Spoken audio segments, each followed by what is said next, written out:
Hello friends, कैसे हैं आप सब। आप सभी का आपके अपनी YouTube channel sociology with Sangeeta में मैं संगीता स्वागत करती हूं। और इस चैनल के माध्यम से हम लोग सोशोलॉजी के कम्पिटिटिव एग्ज़ाम की प्रिपरेशन करते हैं। चाहे हमारा UP PGT, UGC net, KVS, DSSS, Bihar state TET या फिर यूपीएससी का आपका जो सोशोलॉजी का ऑप्शनल सिलेबस होता है, या झारखंड लेडीज सुपरवाइज़र का जो सोशोलॉजी का सिलेबस निकला हुआ है, सोशोलॉजी की वैकेंसी आई है, तो उसमें भी हम लोग को इन सारे टॉपिक्स को पढ़ना होता है। और आज की क्लास बहुत इम्पॉर्टेंट क्लास है, क्योंकि आज की क्लास में हम लोग कार्ल मार्क्स जी की उनकी थ्योरी से रिलेटेड एमसीक्यू को करेंगे।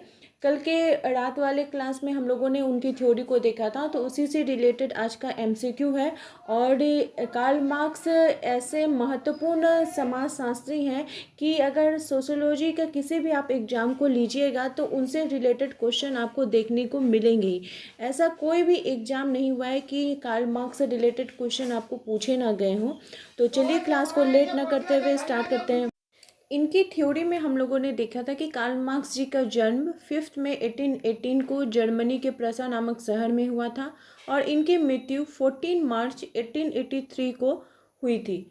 और इनका जो मेन सिद्धांत है वो पूंजीवादी के संदर्भ में है। उन्होंने आर्थिक क्षेत्र को मेन फैक्ट माना था, तो उनके सिद्धांत को जर्मनी में उस प्रकार से वैल्यू नहीं मिला। फिर जब वो फ्रांस में गए तो वहाँ पर भी उनके सिद्धांत को नहीं मिला। इसके बाद वो कहाँ चले गए, इंग्लैंड में। तो जब वो इंग्लैंड में गए थे तो वो पूंजीवादी का गढ़ था, जिसके कारण इनके सिद्धांत को वहाँ पर बहुत ज़्यादा मान सम्मान मिला, उनके सिद्धांत को प्रख्याति मिली, जिसके कारण कार्ल मार्क्स जी का उनके नाम से ही एक वाद की प्रचलन स्थापित हो गया, जो कि हम लोग मार्क्सवादी विचारधारा के नाम से जाने जाते हैं। कार्ल मार्क्स जी को मजदूरों को मसीहा कहा जाता था। उन्हें वैज्ञानिक समाजवाद का जनक माना जाता था। वे जर्मन सोशोलॉजिस्ट थे, इकोनॉमिक्स थे। और कहा जाता है कि उनकी जो पुस्तक थी दास कैपिटल, वो समाजवादियों के लिए बाइबल के समान थी। उन्होंने बहुत सारे महत्वपूर्ण पुस्तकों की भी रचना की है, जैसे आपका समाजवादियों की बाइबल दास कैपिटल हो गई, कम्युनिस्ट मैनिफेस्टो, ये साम्यवादी घोषणा पत्र, जिसमें उन्होंने अपने पुस्तक की शुरुआत ही की थी मजदूरों को आह्वान करते हुए कि दुनिया के मजदूरों एक हो जाओ। उसके बाद उनकी नेक्स्ट पुस्तक थी जर्मन आइडियोलॉजी, उसकी जिसकी रचना 1847 में हुई थी। इसमें कहीं कहीं आपको 45 भी देखने को मिल सकता है। तो इसमें द्वंद्वात्मक एवं भौतिक ऐतिहासिक भौतिकवाद की बात उन्होंने की थी। जो ऐतिहासिक भौतिकवाद उनका सिद्धांत था, ये जर्मन आइडियोलॉजी में उन्होंने दी थी। दास कैपिटल में वे पूंजीवादी के विशेष व्याख्या इसके अंतर्गत उन्होंने की थी। यह पुस्तक 3 खंडों में प्रकाशित हुई थी। सबसे पहले 1867 में, उसके बाद आपका 1805 में, उसके बाद फिर 1904 में। उसके बाद होली फैमिली 1844 में हुई थी। इसमें वो फेडरिक ईगल्स थे उनके सहयोगी के साथ 1844 भी है, कहीं कहीं आपको 45 भी देखने को मिलेगा। होली फैमिली को बहुत सारे पुस्तकों में इस प्रकार से दिया हुआ है। तो अगर एग्जाम में आएगा तो दोनों डेट एक साथ नहीं देगा, एक ही देगा, या तो 1844 देगा या 1845 देगा। इन्होंने फेडरिक ईगल्स के साथ होली फैमिली पुस्तक लिखी थी, जिसके अंतर्गत उन्होंने सर्वहारा वर्ग के बारे में बात की थी। फिर A contribution to the critique of political economy इनकी महत्वपूर्ण पुस्तक है। प्रोवर्टी ऑफ फिलॉसफी, इसमें इन्होंने सामाजिक वर्ग की परिभाषा दी थी। फिर Gotha programme, philosophy of economy, और the class struggle in France, France के वर्ग संघर्ष का सिद्धांत दिया था कि फ्रांस में जो वर्ग संघर्ष का सिद्धांत है उसके बारे में बात की थी। और first Indian bar of independence के बारे में बात की थी। इनके अगर प्रमुख सिद्धांतों के बारे में बोला जाए तो इनके जो प्रमुख सिद्धांत हैं वो आपके हो जाएंगे। उसमें उन्होंने बुनियादी सूत्रों में उनके शामिल हो जाएगा ऐतिहासिक भौतिकवाद, वर्ग एवं वर्ग संघर्ष का सिद्धांत, जिसमें बुजुर्गा वर्ग और सर्वहारा वर्ग के बारे में बात की गई थी। अधिशेष मूल्य का सिद्धांत, जिसमें प्रॉफिट जो है वो जमींदार लोग रख लेते हैं, इसके बारे में बात की गई थी। फिर अलगाव या विसंबंधन का सिद्धांत। तो ये जो थ्योरी है मैं कल के थ्योरी के डिस्क्रिप्शन बॉक्स में दे दी हूँ, आज ही मैंने उसको अपडेट कर दिया है। और इस वीडियो के भी डिस्क्रिप्शन बॉक्स में मैं मैं अलगाव का सिद्धांत देख लूँगी। बहुत ही ईजी वे में उसमें मैंने आपको बताने का कोशिश किया है, क्योंकि कल के क्लास में मैं अलगाव का सिद्धांत नहीं बताई हूँ, क्योंकि पहले ही वीडियो बन चुका है। तो आप लोग उसको जाकर एक बार ज़रूर देख लीजिए। देख लेने से आप लोग को भी अच्छे प्रकार से ये चीज़ समझ में आ जाएगी। तो इनका जो थ्योरी की अगर बात की जाए तो इन्होंने जो द्वंद्वात्मक सिद्धांत लिया था वो हीगल महोदय से लिया था। हीगल महोदय जहाँ पर वस्तुपरक दुनिया को वे इम्पोर्टेंट मानते हैं, तो इन्होंने भौतिकवाद को विशेषता देते हुए इसके संदर्भ में बात की थी। तो चलिए अब हम लोग देखते हैं इनके इम्पोर्टेंट कुछ क्वेश्चंस की तरफ जो इनके द्वारा पूछी गई है। तो एक एक करके सारे क्वेश्चंस को हम लोग डिटेल्स में जानेंगे। तो और इसी प्रकार से हम लोग की क्लासेस चलती रहेंगी, आप लोग का सब साथ बना रहे। तो आज का जो हमारा पहला क्वेश्चन है कि अब तक के सभी समाजों का इतिहास वर्ग संघर्ष का इतिहास रहा है, ये किसने कहा है? तो ये जो कथन है ये कार्ल मार्क्स जी ने अपनी पुस्तक कम्युनिस्ट मैनिफेस्टो में लिखा है कि अब तक के सभी समाजों का इतिहास वर्ग संघर्ष पर आधारित है। कोई भी इतिहास आप ले लीजिए वो वर्ग संघर्ष पर आधारित है। सेकंड क्वेश्चन है कि मार्क्स के सिद्धांत में वर्ग चेतना का केंद्रीय तत्व क्या है? वर्ग और संस्कृति, अपने आप में वर्ग, वर्ग और श्रेणीकरण, या अपने आप के लिए वर्ग।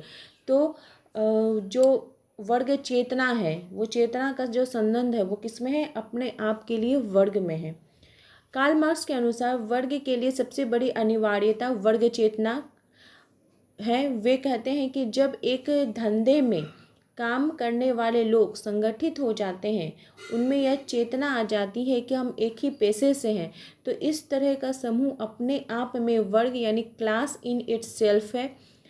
दूसरी ओर धंधे में हेर फेर हो सकता है, लेकिन उनके काम करने वाले व्यक्तियों की हैसियत सामान्य कामगार की होती है और वे इस मान्यता के आधार पर चेतना और संगठन बना लेते हैं।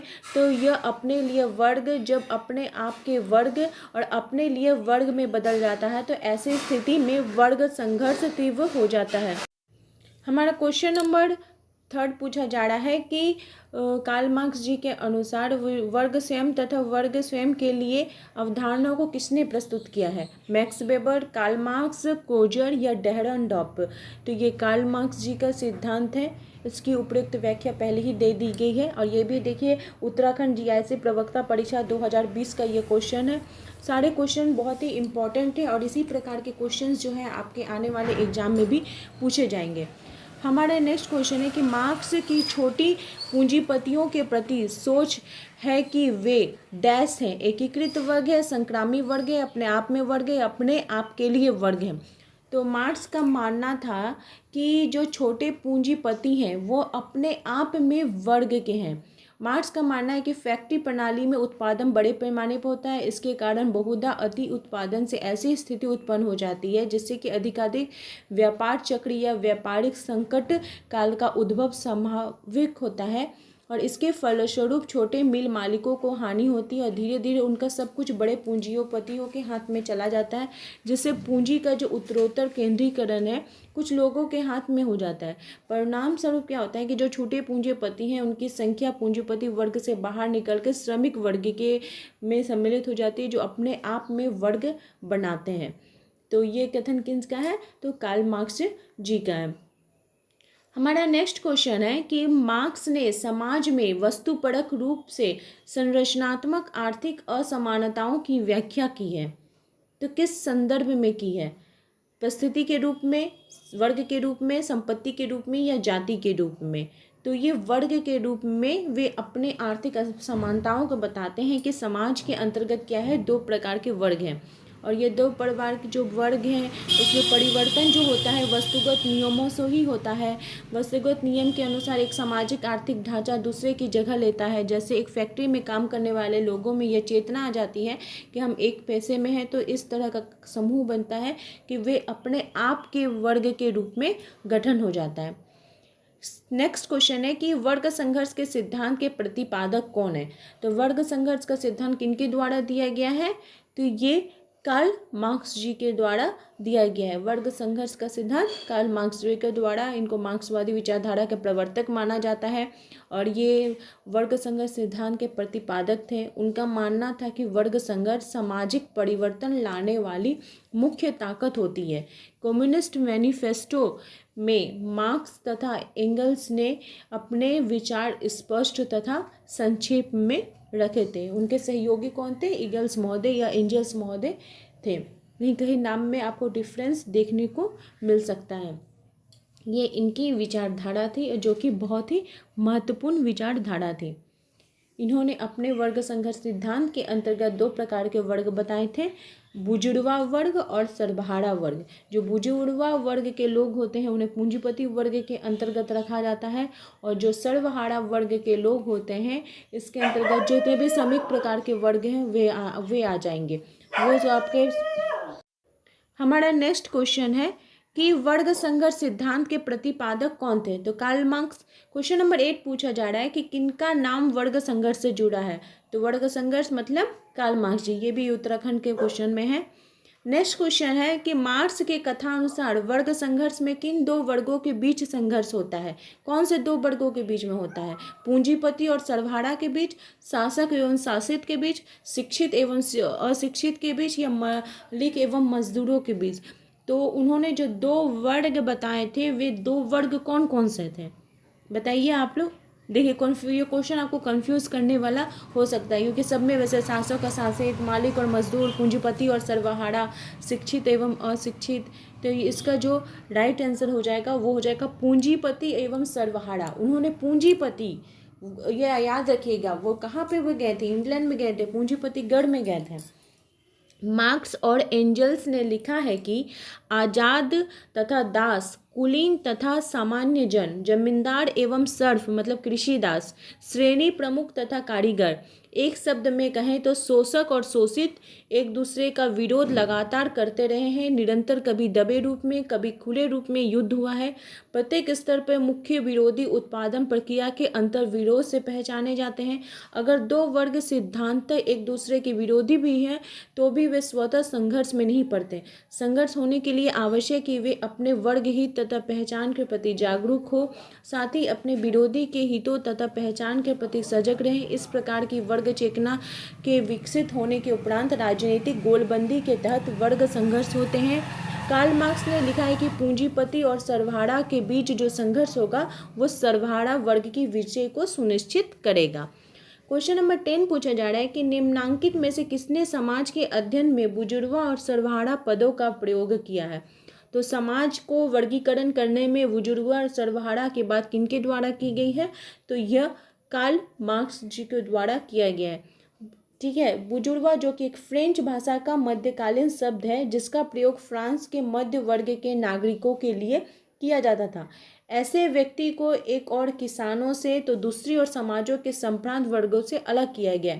इस शब्द का प्रयोग करने में कार्ल मार्क्स ने सर्वहारा वर्ग से एक अलग धनिक वर्ग प्रदर्शित करने के लिए किया है। मार्क्स के अनुसार इन दोनों वर्गों में निरंतर विरोधी संबंध रहे हैं जिनका अंत बुजुर्वा की समाप्ति तथा सर्वहारा वर्ग की प्रस्तुति में होगा। उनके अनुसार सामाजिक वर्गों की रचना अर्थव्यवस्था में उत्पादन के संबंधों के आधार पर होती है। जिन व्यक्तियों का उत्पादन के साधन स्वामित्व अधिक होते हैं, उत्पादन को खरीदने का बेचने की हैसियत रखते हैं, वे एक वर्ग का निर्माण करते हैं। इसके विपरीत ऐसे व्यक्ति जो केवल अपने श्रम पर निर्भर करते हैं वे दूसरे वर्ग का निर्माण करते हैं। और इन्हीं 2 वर्गों को उन्होंने क्रमशः क्या कहा है? बुजुर्वा वर्ग या सर्वहारा वर्ग। अर्थात इजी वे में जो बुजुर्वा वर्ग के लोग होते हैं वे पूंजीपति होते हैं और जो सर्वहारा वर्ग के लोग होते हैं वे उत्पादनकर्ता होते हैं, श्रमिक वर्ग के लोग होते हैं।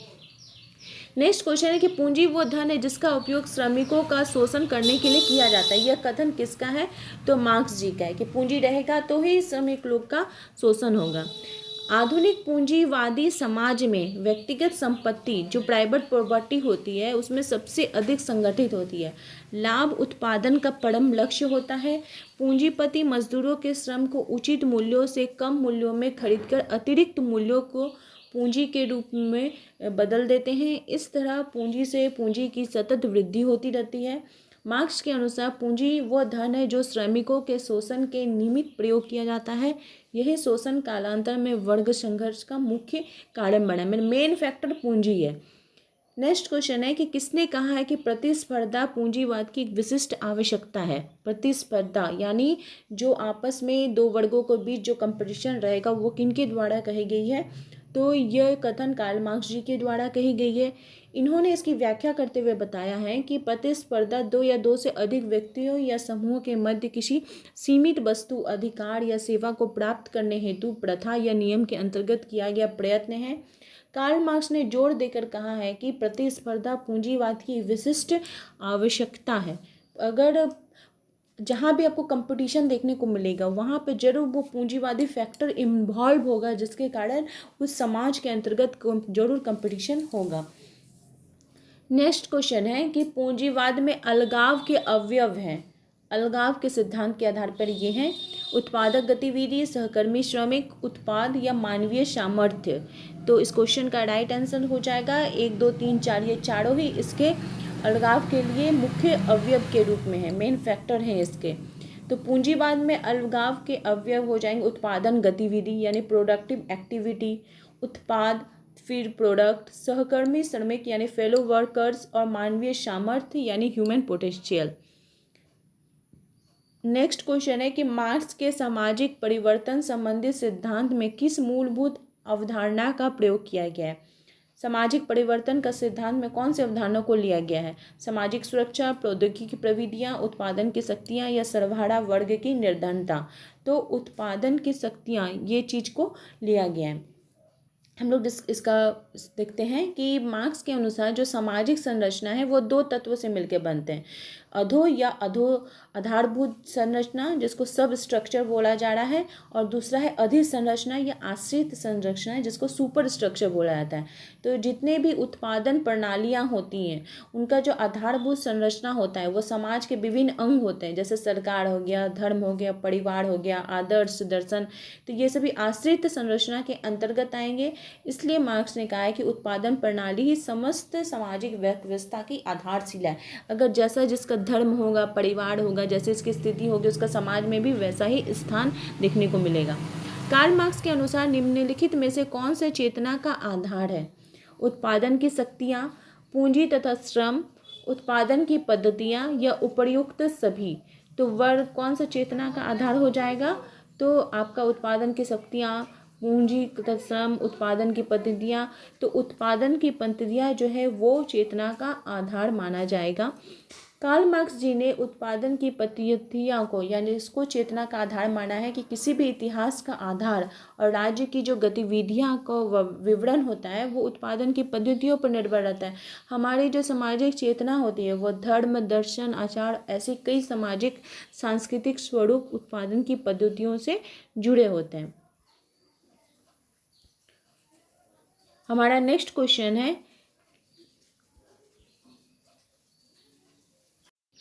क्वेश्चन नंबर 16 पूछा जा रहा है कि मार्क्स की विचारधारा के अनुसार पूंजीवाद से समाजवाद में परिवर्तन निम्न में से किसके द्वारा किया गया है। उत्पादन के साधनों में क्रांति, उत्पादन प्रक्रिया का युक्तिकरण, मध्यम वर्ग का लुप्त होना या अभिजात वर्ग की क्रांति। तो पूंजीवाद से समाजवाद में परिवर्तन उत्पादन के साधनों में क्रांति के फलस्वरूप आता है। मार्क्स की जो विचारधारा है इसके अनुसार जो पूंजीवादी वर्ग के लोग होते हैं उनको समाजवाद में परिवर्तन लाने के लिए जो साधनों में क्रांति आती है उसके फलस्वरूप उत्पादन के साधनों में के अंतर्गत भूमि, प्रौद्योगिकी तथा अन्य पूंजी पर सामग्री सम्मिलित होती है। जब प्रौद्योगिकी में विकास होता है तब इसके फलस्वरूप उत्पादन के सारे साधनों में हमें परिवर्तन देखने को मिलता है और ये परिवर्तन आता है। जो पूंजीपति वर्ग के लोग होते हैं, पहले से ही बोला है कि संसार में कोई भी अगर आप काल लेते हैं तो उसमें अगर मुगल काल ही लीजिएगा तो देखिएगा कि कोई फैक्टर वहाँ पे पूंजी ही इन्वॉल्व है। जिसके पास जैसे संपत्ति है वो राजा बन जाता है। अगर संपत्ति अधिक है तो वो पूंजीपति वर्ग के अंतर्गत आ जाएंगे। जिसके पास थोड़ी लघु संपत्ति है वो श्रमिक वर्ग के अंतर्गत आ जाएंगे। इसके लिए उन्होंने आदिम समाज को महत्वपूर्ण माना है कि जो आदिम समाज है वैसा ही अभी का समाज होना चाहिए। इसके बारे में वे बात करते हैं।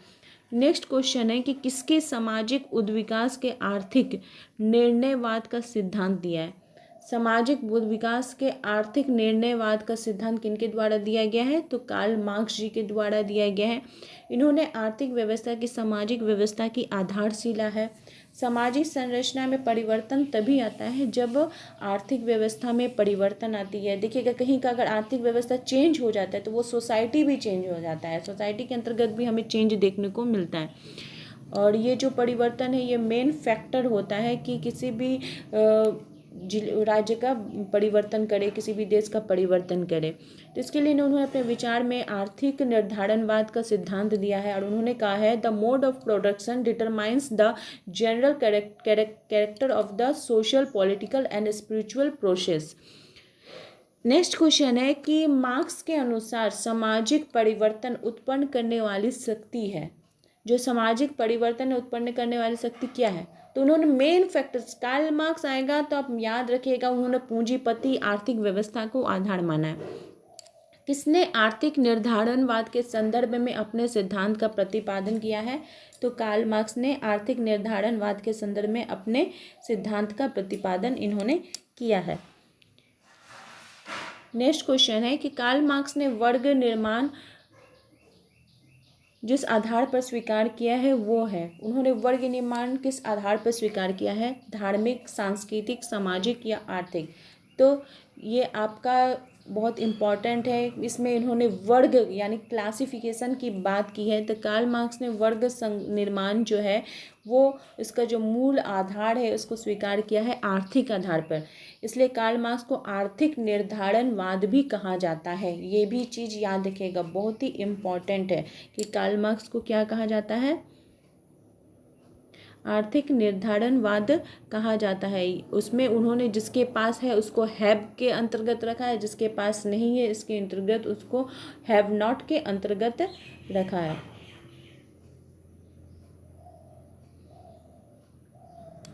और ये बहुत ही ज़्यादा इम्पॉर्टेंट फैक्टर है।